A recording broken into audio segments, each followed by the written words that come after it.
আসসালামু আলাইকুম। আমি ফাহিম আপনাদের মাঝে হাজির হয়েছি। নারায়ণগঞ্জ বাহাদুরাবাদ ঘাট লাইনে একটি বন্ধ হয়ে যাওয়া রেল স্টেশনে উপস্থিত হয়েছি। এই রেল স্টেশনের নাম হচ্ছে সাতখামাইল।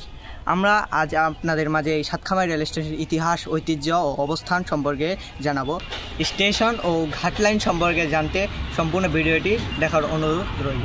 সাতখামাইল রেল স্টেশন সামনে, এই দেখুন সাতখামাইল রেল স্টেশন, এসে বন্ধ হয়ে যায় এই স্টেশন, কিন্তু অথচ এই স্টেশনটি বন্ধ হওয়ার পরেও একটি ট্রেন যাত্রাবিরতি দিয়ে থাকে। ট্রেনটি হচ্ছে বলাকা কমিটার, যে ট্রেনটি ঢাকা থেকে ছেড়ে এসে জারিয়া ঝাঞ্ঝাইল পর্যন্ত চলাচল করে থাকে। নিলেন আর চলুন এখন শোনা যাক এই সাতখামাইল রেল স্টেশন ইতিহাস, ঐতিহ্য ও ঘাট লাইন পরিচিতি।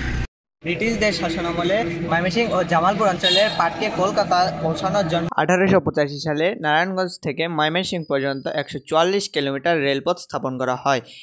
এই রেলপথের একটি রেল স্টেশন হিসেবে খোলা হয় এই সাতখামাইল রেল স্টেশন।